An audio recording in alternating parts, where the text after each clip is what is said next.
Hello friends, आप सभी का स्वागत है अपने चैनल खुराई जीएमएस कोचिंग में।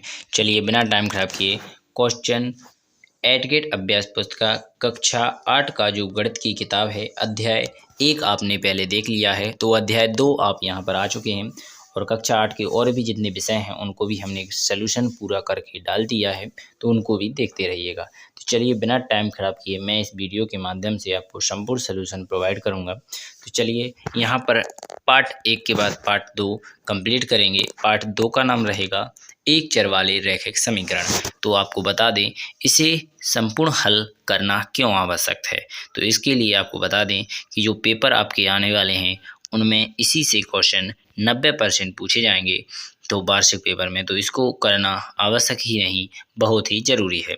तो यहाँ पर एक चर वाले रैखिक समीकरण आपको अच्छी तरह से पढ़ लेना है।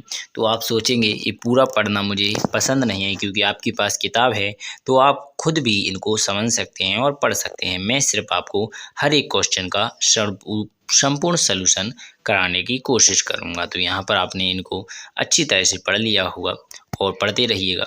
यहाँ से आपकी जो वस्तुनिष्ठ प्रश्न हैं प्रारंभ होंगे, इनका आंसर नहीं, मैं आपको बताऊंगा कैसे इनके आए हैं आंसर। तो चलिए वीडियो को स्टार्ट करेंगे। तो सबसे पहले क्वेश्चन नंबर फर्स्ट में पूछा गया है x के 3 गुने और 12 का योग 32 है, इसका समीकरण होगा। तो यहाँ पर पूछा गया है x के 3 और यानी x का 3 गुना, तो यहाँ पर 3x लिख दिया जाएगा। इसके बाद पूछा गया है और 12 का योग, तो यहाँ पर पूरा 12 लिख दिया जाएगा योग में यानी जोड़ में। योग 32 है यानी बराबर में कितना है 32 है, योग 32 है। तो ये आपका बन गया समीकरण। तो यहाँ पर किस में दिख रहा है आपको ये ऐसा लिखा, तो पहले नंबर पर ही आपको दिख रहा है, तो इसका राइट आंसर ए हो जाएगा। तो यहाँ पर आपको इस प्रकार चित्र भी दिया गया है भरने के लिए, रंगने के लिए। तो यहाँ पर पहले में ही आपको इस प्रकार रंगना पड़ेगा, क्योंकि ए ही इसका राइट आंसर है। इसके बाद आगे देखेंगे तो यहाँ पर आ जाएगा क्वेश्चन नंबर दूसरे पर। तो चलेंगे यहाँ पर आप देखेंगे आप क्वेश्चन नंबर 2।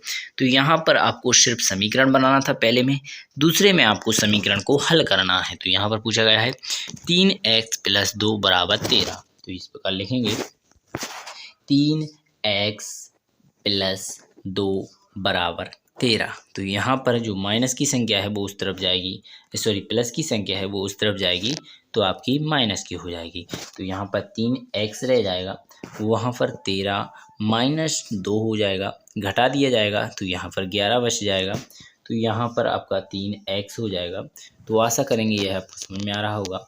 इस प्रकार x लिखा जाएगा, फिर रहेंगे 11 ही, और 3 जो गुणा में थे वो आ जाएंगे यहाँ पर बटे में। तो यही x का आपका आंसर हो जाएगा। तो आंसर में x बराबर लिखा हुआ है 11/13। तो यहाँ पर ऑप्शन नंबर डी इसका राइट आंसर हो जाएगा। आपको यहाँ पर दिख रहा होगा दूसरे में कि 11/3 को ऑप्शन नंबर डी में दिया गया है, तो इसको भी रंग कर प्रोवाइड किया गया है। आपको आंसर बताने के लिए हम ऐसे भी बता सकते हैं कि पहले का पहला, दूसरे का चौथा, तीसरे का यहाँ पर पहला, इस प्रकार समझा सकते हैं, बता सकते हैं। परंतु हम ऐसा क्यों नहीं कर रहे, इसके लिए आपके लिए विशेष जानकारी है कि आपके लिए यही क्वेश्चन अगर पूछा जाए तो आप उसे कर लें। क्यों कर लें? क्योंकि आपकी जो वार्षिक पेपर हैं उनमें ऐसे ही क्वेश्चन पूछे जाएंगे। तो अगर आप यहाँ पर हमसे सीखेंगे तो वहाँ पर हल कर सकें, इसलिए हम आपके लिए सिखाने का प्रयास कर रहे हैं। तो यहाँ पर क्वेश्चन नंबर 3 में पूछा गया है निम्नलिखित में से कौन सा समीकरण है। तो यहाँ पर पूछा गया है समीकरण कौन सा है। तो यहाँ पर आपको पूछा जाएगा जैसे 15 = 5 + 2x, ये आपका समीकरण है। इसके बाद यहाँ पर पूछा गया है 15 + x + 2, ये समीकरण है। तो आपको बता दें x होना चाहिए समीकरण में और ये बराबर भी होना चाहिए, ये दोनों तो में तो बराबर ही नहीं है, इसमें x नहीं है। तो ऑप्शन नंबर क्या रह गया, सिर्फ a रह गया। तो a ही इसका राइट आंसर हो जाएगा। इस प्रकार इसका समीकरण बनाया जाता है। तो क्वेश्चन नंबर 3 आपने कंप्लीट कर लिया है। इसके बाद देखेंगे आप क्वेश्चन नंबर 4। तो यहाँ पर भी आपको दिख रहा होगा क्वेश्चन नंबर 4। तो चलिए इसी को भी समझ लेते हैं। तो समीकरण ax + b + 0 में x का मान है। तो यहाँ पर x का मान पूछा गया है, तो आप x का मान निकाल सकते हैं। जैसे b था वो उस तरफ जाएगा तो माइनस का बी हो जाएगा, और ए जो चिपक के लिखा था वो बटे में जाएगा, तो माइनस का बी बटे ए इसका राइट आंसर हो जाएगा। तो यहाँ पर ऑप्शन नंबर डी में दिया गया है, तो इसका right answer option number D हो जाएगा। इसके बाद देखेंगे क्वेश्चन नंबर 5। यहाँ पर 3x + 5 बराबर x - 2 का सरलतम रूप है। तो यहाँ पर x की जो संख्या है वो एक तरफ हो जाएगी, गिनती की जो संख्या है वो एक तरफ हो जाएगी। माइनस के 2 थे, माइनस के इस तरफ आएंगे 5, तो 5 भी माइनस के हो जाएंगे, और जो 3x हैं वो अपनी तरफ ही हैं तो प्लस के ही रहेंगे। जो इस तरफ का x है वो उस तरफ जाएगा तो माइनस का हो जाएगा, तो यहाँ पर माइनस का 1x आ जाएगा, तो यहाँ पर घटाया जाएगा, तो यहाँ पर 2x बच जाएगा, और यहाँ पर जो है वो माइनस के 7 हो जाएंगे। तो यहाँ पर इस प्रकार भी आप यहाँ पर जैसे 7 है तो इसे भी इस तरफ लिया जा सकता है तो प्लस का हो जाएगा, तो 2x + 7 बराबर 0 हो सकता है। तो इस प्रकार समीकरण बनाना था, नहीं सरलतम रूप लिखना था, तो यह आपका हो जाएगा। तो इस प्रकार का आपको ऑप्शन नंबर सी में दिख रहा होगा, तो इसका राइट आंसर आपका ऑप्शन नंबर सी हो जाएगा। इसके बाद आप देखेंगे क्वेश्चन नंबर 5 के बाद ऑप्शन नंबर यानी छठवां क्वेश्चन। इसके बाद छठवें क्वेश्चन में आपसे पूछा गया है हल कीजिए। तो इसी प्रकार सवाल दिया गया है जैसे ऑप्शन नंबर 5 में दिया था, यानी क्वेश्चन नंबर 5 में था, उसी प्रकार का सवाल क्वेश्चन नंबर 6 में दिया गया है, परंतु क्वेश्चन नंबर 5 में पूछा था सरलतम रूप लिखिए, इसमें पूछा गया है डायरेक्ट हल करो। तो यहाँ पर हल करेंगे, चलिए अभी हल करा देते हैं। तो यहाँ पर 5x है, उस तरफ का x इस तरफ आएगा तो उस तरफ प्लस का था, इस तरफ माइनस का हो जाएगा। 2x उस तरफ ही है, 2 उस तरफ ही हैं तो अपनी ही जैसे हैं वैसे की वैसे ही रहेंगे। इस तरफ के जो माइनस के 3 थे उस तरफ जाएंगे तो प्लस के 3 हो जाएंगे। तो यहाँ पर 3 और 2 को जोड़ दिया जाएगा तो यहाँ पर 5 हो जाएंगे उस तरफ, और ये सर आप 5x में से 1x को घटा दिया जाएगा तो यहाँ पर 4x हो जाएगा। इस तरफ का जो 4 गुणा में है उस तरफ जाएगा तो बटे में हो जाएगा, तो 5/4 आपका आंसर आ जाएगा। तो ये रहा आपका 5/4 पक्षांतर करने पर। ठीक है, तो इस प्रकार आप लिख लीजिएगा पूरा कंप्लीट सोल्यूशन के साथ। तो आशा करूँगा आपको क्वेश्चन नंबर 6 भी अच्छी तरह से समझ में आ गया होगा और संपूर्ण हल के साथ आपने कंप्लीट कर लिया होगा। चलिए प्रश्न नंबर 6 के बाद प्रश्न नंबर 7 देखेंगे। समीकरण में z का मान ज्ञात कीजिए। तो चलिए z का मान ज्ञात करेंगे समीकरण में। तो यहाँ पर समीकरण जैसे x का मान किया था उसी प्रकार z का मान करेंगे। जैसे इस तरफ जो 4 z हैं वो उस तरफ जो 2 z हैं वो इस तरफ आ जाएंगे, तो उस तरफ प्लस के हैं, इस तरफ आपके माइनस के हो जाएंगे। इसी प्रकार उस तरफ जो 6 हैं वो अपने ही जैसे रहेंगे, इस तरफ के 2 हैं जो वो माइनस के थे उस तरफ जाएंगे तो प्लस के हो जाएंगे। 6 और 2 को जोड़ दिया जाएगा तो 4 हो जाएंगे। 4 में से 2 जेड को घटा दिया जाएगा तो 2 जेड बच जाएगा। 2 इस तरफ जो हैं वो उस तरफ जाएंगे तो बटे में जाएंगे, तो 8 को काटेगा तो यहाँ पर जेड का मान यहाँ पर आपका निकल आता है 4। तो इस प्रकार आपने कंप्लीट कर लिया होगा कि जेड का मान 4 है। तो इस प्रकार आपने देख लिया है किस प्रकार आता है आंसर। तो यहाँ पर हमने ही बताया और यहाँ पर लिखा है उसे भी आप देख लीजिएगा। इसके बाद देखेंगे क्वेश्चन नंबर 7 के बाद आता है क्वेश्चन नंबर 8। तो यहाँ पर क्वेश्चन नंबर 8 में भी आप देखेंगे हल कीजिए। तो यहाँ पर भी आपसे जेड का ही मान पूछा जाएगा, तो इसी प्रकार हम यहाँ पर भी कर लेते हैं। जो x है वो एक तरफ हो जाएगा और जो गिनती की संख्या है वो एक तरफ हो जाएगी। तो यहाँ पर हमने डायरेक्ट जो है जैसे यहाँ पर लिखा है z/2 - 1/5 बराबर z/3 + 1/4 दिया गया था। तो हमने z/2 इस तरफ का जो प्लस का था z/3 वो इस तरफ हमने माइनस का z/3 कर लिया है। जो उस तरफ 1/4 प्लस का था वो ऐसे का वैसा ही रखे रहने दिया है। जो इस तरफ से माइनस का 1/5 था वो हमने प्लस का 1/5 कर लिया है। तो अब इसे हल करेंगे तो 2 और 5 का लासा लेंगे, 2 और 3 का लासा लेंगे तो 6 आ जाएगा। तो यहाँ पर 3z हो जाएगा, माइनस का 2z हो जाएगा, तो यहाँ पर घटाया जाएगा तो z बचेगा अकेला, तो z/6 हो जाएगा। उस तरफ बराबर में आप इसी प्रकार करेंगे तो 5 और 4 का गुणा किया जाएगा तो 5 चौका 20 हो जाएगा। ऊपर दोनों को जोड़ दिया जाएगा तो 9 हो जाएगा। तो आशा करूँगा आपको यह समझ में आ रहा होगा सब कुछ। और जो इस तरफ का 6 है उस तरफ जाएगा तो आपका गुणा में चला जाएगा, गुणा की संख्या नीचे से भाग दी जाएगी। तो 20 था ऊपर 6 है तो काटा जाएगा तो ऊपर 3 बचेगा, नीचे आपका 10 हो जाएगा। तो इस प्रकार ऊपर आपका 3 और ऊपर 9 भी था, तो 9 और 3 का गुणा हो जाएगा तो 27 आ जाएगा और बटे में 10 ही रह जाएगा। तो आपका आंसर 27/10 हो जाएगा। तो इसी यहाँ पर भी 27/10 दिया गया था। तो इस प्रकार आप कंप्लीट कर लीजिएगा। तो आशा करूँगा आप सभी को समझ में आ रहा होगा क्वेश्चन नंबर 8। इसके बाद देखेंगे क्वेश्चन नंबर 9। तो आपकी स्कीम पर दिया है क्वेश्चन नंबर 9। तो यहाँ पर भी आपको टी का मान ज्ञात करना है। तो यहाँ पर भी आप दिया गया है, जैसे इसका 3 का गुणा इसी के अंदर कर देंगे, इसका 2 का 5 का गुणा भी इसके अंदर कर देंगे, तो यहाँ पर हो जाएगा। अब टी की संख्या एक तरफ और गिनती वाली संख्या एक तरफ हो जाएगी, यानी पक्षांतर हो जाएगा। तो यहाँ पर 7 टी आ जाएगा, यहाँ पर 14 आ जाएगा। 7 से 14 को काट दिया जाएगा तो टी बराबर यहाँ पर 2 आ जाएगा। तो यह परंतु माइनस का आएगा। माइनस का क्यों आएगा? क्योंकि माइनस की कौन भी संख्या हो तो आंसर माइनस में आता है। तो माइनस के 2 यहाँ पर आंसर दिया गया है आपको। इसके बाद देखते हैं क्वेश्चन नंबर 10। समीकरण को हल कीजिए। तो यहाँ पर भी समीकरण 2x है, परंतु x का मान निकालना है। तो इसका पहले आप इसमें गुणा करेंगे, इसके बाद आपको x की एक तरफ संख्या कर लेंगे। तो यहाँ पर आप देख लेते हैं। तो अगर आप चाहते हैं कि डायरेक्ट ही हल हो जाए तो आपको x + 10 इस तरफ पूरा ही ले आएंगे, तो बटे में लिख देंगे। तो इसके बटे में लिखेंगे फिर भी आपको दिक्कत रहेगी, इससे अच्छे गुणा ही कर लेते हैं। तो 2x/5 हो जाएगा, ठीक है। और फिर 2 5 का गुणा 10 में होगा तो सिर्फ 2 आ जाएगा। 2 5 से कट जाएगा तो 2 दूनी 4 हो जाएगा, तो 4 आ जाएगा। इसके बाद आगे देखेंगे तो इस तरफ आ जाएगा आपका, और इस तरफ x बचेगा अकेला। इस तरफ की जोड़ के आ जाएगी, इस तरफ तो माइनस की हो जाएगी। 5 आ जाएगा यहाँ पर, एक मानकर तो 5x आ जाएगा। 5x में से आपका यहाँ पर 2x चला जाएगा तो 3x बच जाएगा। तो यहाँ पर 3x/5 आ जाएगा। उस तरफ 4 ही है तो 5 4 का गुणा हो जाएगा, तो 5 4 20/3 हो जाएगा। तो इस प्रकार 20/3 आपका आंसर हो जाएगा। तो आशा करूँगा यह क्वेश्चन भी आपने क्वेश्चन नंबर 10 भी कंप्लीट कर लिया होगा। चलिए क्वेश्चन नंबर 10 के बाद देखते हैं क्वेश्चन नंबर 11। आप कम समय में आपको अधिक जानकारी देना चाहता हूँ, इसलिए थोड़ी स्पीड है, तो आप इसको मेंटेनेंस करें, समझें और ज़्यादा टेंशन ना लें। आराम से लिखा हुआ भी है, ऐसा नहीं कि जो मैं बोल रहा हूँ उस पर ही विश्वास करें। जो लिखा हुआ है इसे भी देख लीजिए और आप खुद भी समझने की कोशिश करें।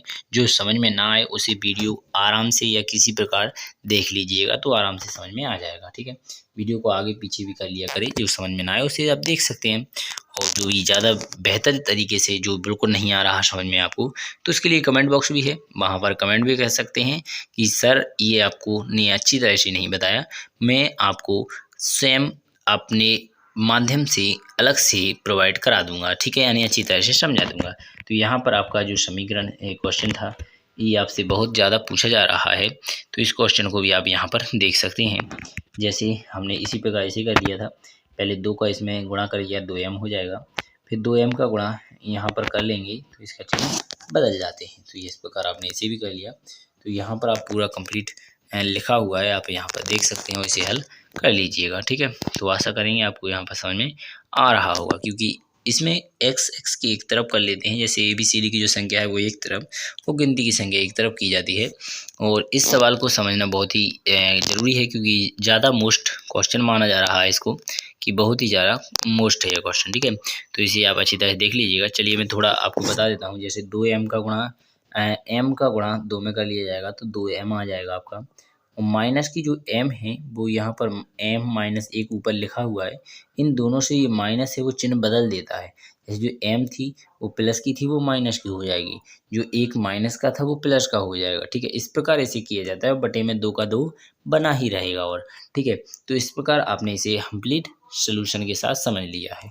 इसी प्रकार आप इस तरफ समझेंगे, 3 का गुणा 1 में होगा तो 3 आ जाएगा। इस माइनस का गुणा किया जाएगा तो जो m प्लस की थी वो माइनस की हो जाएगी, जो 2 थे वो माइनस के थे वो प्लस के हो जाएंगे। इस प्रकार, और बटे में 3 के 3 रहेंगे ही। तो इस प्रकार आप इसे कंप्लीट करेंगे। अब 3 का पक्षांतर हो जाएगा, 3 का गुणा ऊपर जो संख्या उसमें होगा, 2 का गुणा इस तरफ जो संख्या है उसमें हो जाएगा। 3 का गुणा इधर होगा तो यहाँ पर 2 की जगह 3 दूनी 6m हो जाएगा। इसके बाद माइनस की जो m है वो आप देखेंगे तो माइनस की 3 का गुणा होगा तो 3m हो जाएगा। इसके बाद आप देखेंगे तो माइनस का जो प्लस का जो 1 हो गया है तो यहाँ पर 3 हो जाएगा। 2 का गुणा होगा तो 2 दूनी 6 हो जाएगा, माइनस हो जाएगा। m की जगह 2 का गुणा होगा तो यहाँ पर 2m हो जाएगा। इसके बाद 2 का गुणा 2 में होगा तो 4 हो जाएगा। इस प्रकार आता जाएगा। इन दोनों को 10 हो जाएगा। ये माइनस के सिर्फ 2m बच जाएंगी, प्लस के हो जाएंगे। इस प्रकार इसी प्रकार इधर हो जाएगा। 6m में से 3m चले जाएगा तो 3m ही बचेगा। इसके बाद प्लस की जो 3 है वो 3 ही रहेंगे। इस तरफ जो m है वो इस तरफ जाएगी तो 2m, माइनस के थे इस तरफ तो उस तरफ जाएंगे तो प्लस के हो जाएंगे तो 5m आ जाएगा। 5m इस तरफ की जो 3 थे उस तरफ जाएंगे तो वो इस तरफ प्लस के थे उस तरफ जाएंगे तो माइनस के हो जाएंगे। तो माइनस के होंगे तो 7 बच जाएंगे। 7 और इस तरफ 5 थे तो 7/5 इसका राइट आंसर आ जाएगा। तो यही तो यहाँ पर आंसर था 7/5। तो आशा करेंगे आपको समझ में आ गया होगा। इसके बाद देखूंगा क्वेश्चन नंबर 12। तो यहाँ पर भी पूछा गया है एक्स का मान ज्ञात कीजिए। तो इसी प्रकार इसे करना है। एक्स की संख्या एक तरफ कर लेंगे और गिनती वाली संख्या एक तरफ। जैसे 5x माइनस उस तरफ का जो 3 था वो 3 इस तरफ आ जाएगा, 3x हो जाएगा बराबर। इसके बाद माइनस के जो 14 थे वो लिखे रहेंगे और इस तरफ की जो प्लस के 7/2 है वो आपके यहाँ पर माइनस के 7/2 हो जाएंगे। बस अब आपको इनको हल ही कर लेना है। 2 का इस तरफ गुणा हो जाएगा और 1 मानकर इस तरफ गुणा कर लेंगे तो 2 का गुणा हो जाएगा तो 28 हो जाएगा और 7 के साथ ही रहेंगे और 2 का नीचे आपको 2 का 2 ही रहेगा और 28 होगा। ठीक है, 28 होता है और दोनों माइनस माइनस के हो जाएंगे। 14 और 28 35 यहाँ पर जोड़ हो जाएगा, इनका 35 आ जाएगा। ठीक है, तो माइनस का 35 आ जाएगा और बटे में आपका 2 ही रहेगा और यहाँ से आप 2 हैं और परंतु यहाँ से 2 तो है परंतु इस तरफ का जो घटाया जाएगा 5 में से 3 को 2 बच जाएगा। जैसे 2x बचा, 2x इस तरफ जाएगा तो 2 गुणा में पहुँच जाएगा, 2 दूनी 4 हो जाएगा तो 35/4 हो जाएगा। तो यही इसका 35/4 इसका राइट आंसर आ जाएगा। तो आशा करूंगा क्वेश्चन 12 भी आपको समझ में आ चुका होगा। कोई भी डाउट हो तो बिना हिचकिचाए पूछ सकते हैं और दोबारा वीडियो को देख लीजिए जो भी समझ में ना आए। इसके बाद देखेंगे क्वेश्चन नंबर 13। क्वेश्चन नंबर 13 में पूछा गया है समीकरण में f का मान ज्ञात कीजिए। तो जिस प्रकार x का मान ज्ञात कर रहे थे अब यहाँ पर आपको f का मान ज्ञात करना है। तो यहाँ पर 0.25 पुस्तक के अंदर 4f-3 दिया गया है तो 25 का गुणा 4 में किया जाएगा तो 1f आ जाएगा और 3 का गुणा करेंगे तो 0.75 ही रहेगा। ठीक है, तो यहाँ पर आपने 25 का गुणा कर लिया। इसके बाद 0.05 का गुणा 10 में करेंगे तो यहाँ पर 0.5f आ जाएगा। 9 का गुणा 0.5 45 आ जाएगा। इस प्रकार करेंगे और फिर घटाएंगे इनको तो इस प्रकार हो जाएगा। f की जो संख्या है वो एक तरफ आ गई तो यहाँ पर एक f में से आधा f चला जाएगा तो आधा f बचेगा। इसके बाद माइनस का 0.45 में से 0.75 घटाया जाएगा तो 0.30 बच जाएगा। 0.5 का भाग आप 3 में देंगे तो 50 था तो यहाँ 3 से काट दिया जाएगा। दशमलव से दशमलव को हटा सकते हैं आप परंतु यहाँ पर 0 करना पड़ेगा। 0 से 0 काटेंगे, 5 से 3 को नहीं काट सकते इसलिए इसका राइट आंसर 0.6 आ जाएगा। तो इसका राइट आंसर आपका f बराबर 0.6 हो जाएगा। तो आशा करेंगे यहाँ पर आपको समझ में आ रहा हो कुछ भी। ठीक है, तो चलेंगे इसके बाद क्वेश्चन नंबर 14 पर क्योंकि क्वेश्चन नंबर 13 यहीं पर कंप्लीट हो जाता है। समीकरण a का मान ज्ञात कीजिए। तो इसी पर a दिया गया है तो इस प्रकार आपको पहले तो गुणा करेंगे, 5 का गुणा a में करेंगे तो 5a हो जाएगा। इसके बाद माइनस 5 का गुणा 5 में होगा 25 आ जाएगा। इसके बाद आप बराबर में लिख सकते हैं और 5 का गुणा a में करेंगे तो 5a हो जाएगा। यहाँ 5 ही लिखा है लगभग, ठीक है 3 लिखा था तो यहाँ 5 का गुणा पहले करेंगे तो 5a माइनस 25 बराबर 3a माइनस 3 का 9 हो जाएगा। इसके बाद 3 इस तरफ आ जाएगा तो माइनस का हो जाएगा तो 2a बचेगा। इस तरफ जो माइनस का था उस तरफ जाएगा तो प्लस का हो जाएगा तो 25 में से 9 घटा दिया जाएगा तो यहाँ पर 16 बच जाएगा। 2 का गुणा आप 16 में करेंगे तो 8 आ जाएगा। तो राइट आंसर इसका 8 हो जाएगा। यहाँ पर 8 a का मान हो जाएगा तो यहाँ पर दिख रहा होगा। तो क्वेश्चन नंबर 14 भी कंप्लीट हो जाता है। पार्ट 2 का आखिरी क्वेश्चन रहेगा कक्षा 8 गणित का। तो यहाँ पर इसे भी कंप्लीट कर लेंगे। इसके बाद पार्ट 3 देखेंगे समीकरण में m का मान ज्ञात कीजिए। ये समीकरण रहेगा m का गुणा कर लेंगे बटे में लिखेंगे। तो यहाँ पर लिखा हुआ है 8m + 4 बराबर 3 m -3 + 7, ठीक है, इस प्रकार दिया जाएगा। इसके बाद अब ये माइनस की संख्या इस तरफ प्लस की संख्या है, तो यहाँ पर 7 में 3 से यहाँ पर 4 आ जाएगा, और जो इस तरफ के ये 4 थे वो माइनस के हो जाएंगे, इस तरफ आ जाएंगे, और इस तरफ के जो 3 थे उस तरफ जाएंगे, तो 5m मानी 5m बचेंगे, 7 में से घटाएंगे तो यहाँ पर जो है इनको घटा दिया जाएगा, तो 0 बचेगा, और जो 5m का 0 में भाग देंगे तो यहाँ पर सब 0 हो जाएगा, तो m का मान यहाँ पर 0 आ जाएगा, ठीक है। तो इस प्रकार क्वेश्चन नंबर आपने 15 भी कंप्लीट कर लिया है। तो आशा करूँगा कक्षा 8 का जो गणित का पार्ट 2 था वो आपको अच्छी तरह समझ में आया होगा। इसी प्रकार संपूर्ण किताबों का सॉल्यूशन हमने आपके लिए प्रोवाइड करा रहे हैं और करा दिया है। जितना हमने हुआ है उतना अच्छी तरह से हमने प्रोवाइड किया है। जो भी गलतियां हो उसे क्षमा कर दें बच्चों, क्योंकि हम भी एक इंसान हैं, हर एक से गलती होती है। तो बिना टाइम खराब किए संपूर्ण चैनल को अच्छा सपोर्ट करें और अधिक से अधिक वीडियो को शेयर करें, जिससे हमारा कुछ आपसे हेल्प हो जाएगी और आपके जितने भी दोस्त हैं वो भी आपके लिए बहुत बहुत बधाई देंगे। इसलिए आपके लिए इतना ही बहुत है। बिना टाइम खराब किए अगली वीडियो मिलेंगे बाद में।